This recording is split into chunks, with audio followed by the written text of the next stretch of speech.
This is the Judique Community Centre, slated to open in June 1995.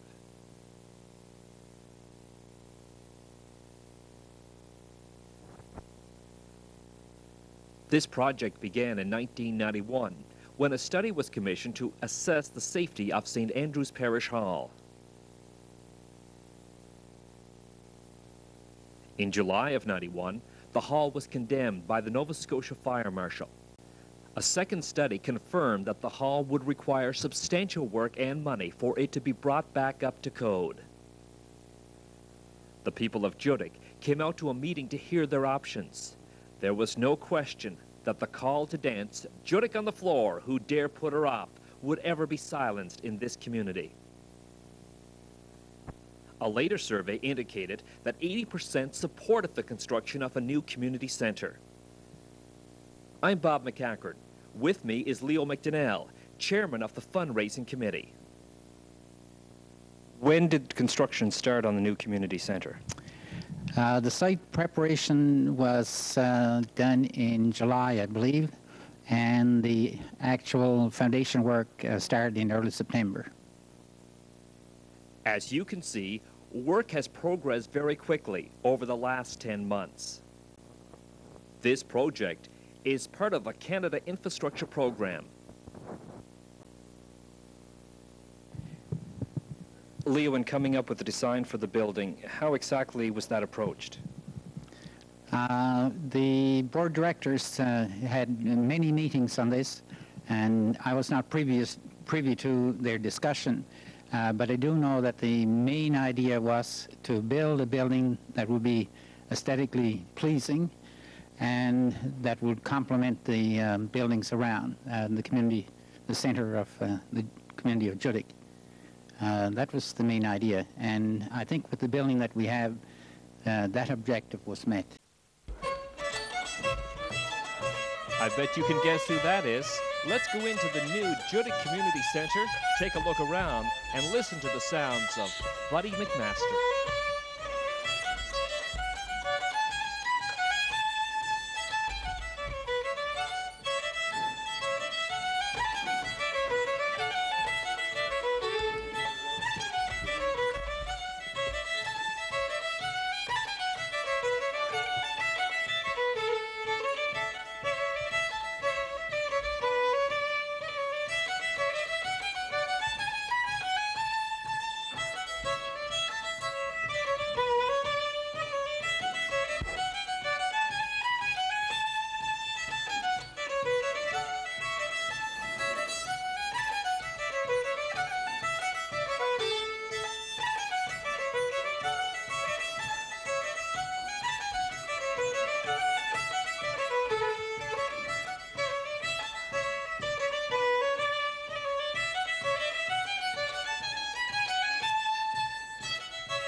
And that's the great sounds of Buddy MacMaster, so appropriate for Buddy to be with us here today as the first performer in the new Judique Community Centre.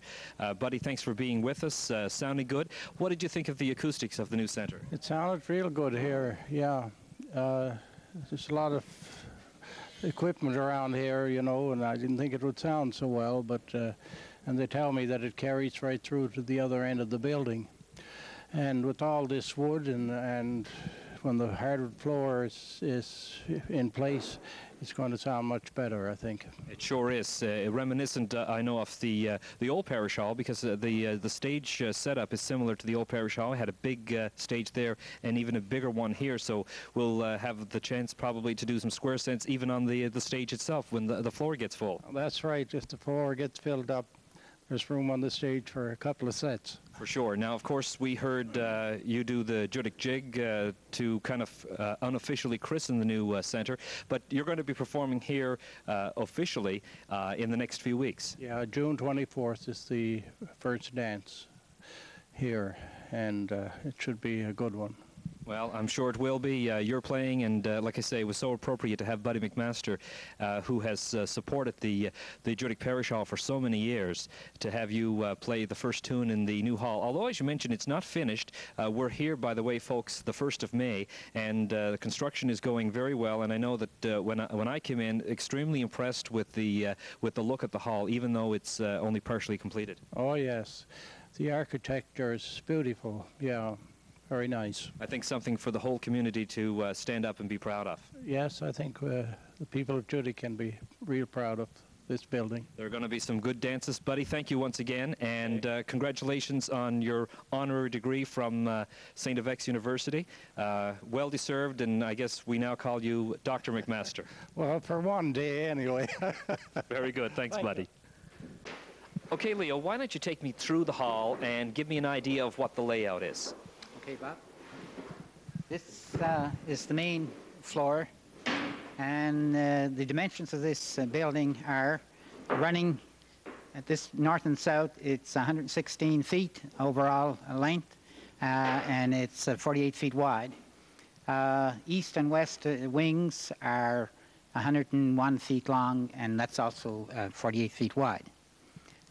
This main area will seat 450 people. By the way, the building in total has a fire marshal's rating of 750 people. And for weddings, the capacity would be from 300 to 350. But for bingo, total including the mezzanine, will seat 600 people.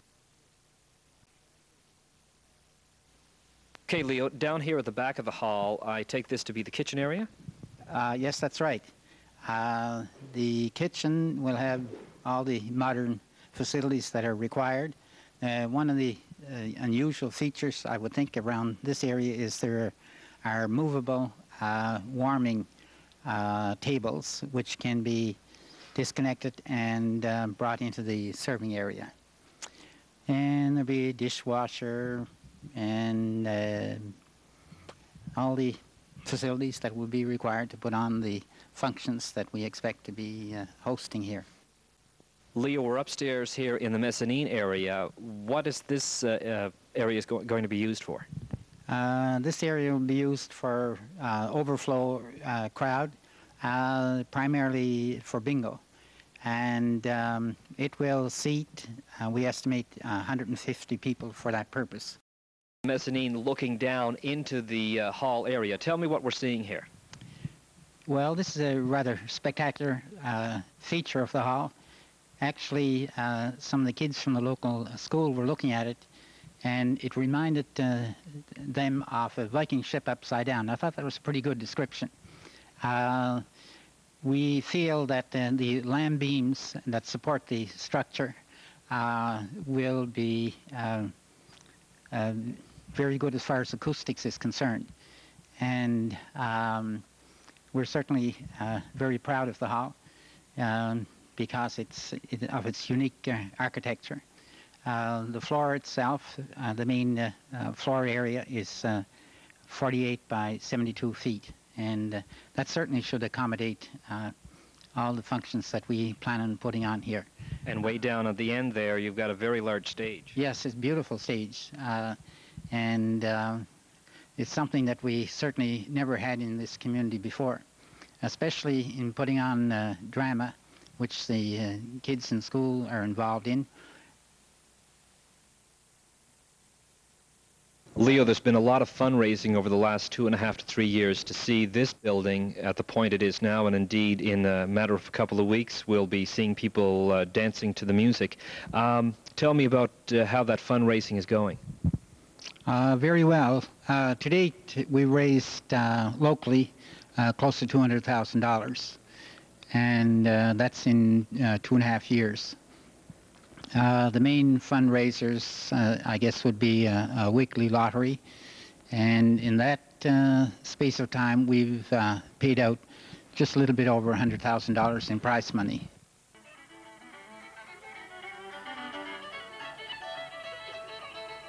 Leo, I understand a door-to-door campaign has already raised about $47,000, and some other activities you've had over the last couple of years includes concerts, tickets, and many other events. Have to mention the annual Kintyre Farm concert, which I guess is scheduled again for August this summer. It's become a really big event. Now, we all know the ongoing operation of the centre is going to be very important. You'll need the complete support of the community to keep the centre a profitable one. 6 weddings booked for 1995. There is teen dances, 2 or 3 per month planned. 2 or 3 adult dances per month. What a difference 2 weeks makes. Here we are on May 12th, 1995. The ceiling is verithaned, and when the floor surface is complete, it will be a floating maple hardwood floor mounted on rubber pads. This facility is hot water oil-fired heating system, and a supreme in-house stereo sound system will also be installed within the next couple of weeks. This is a facility the community can be proud of.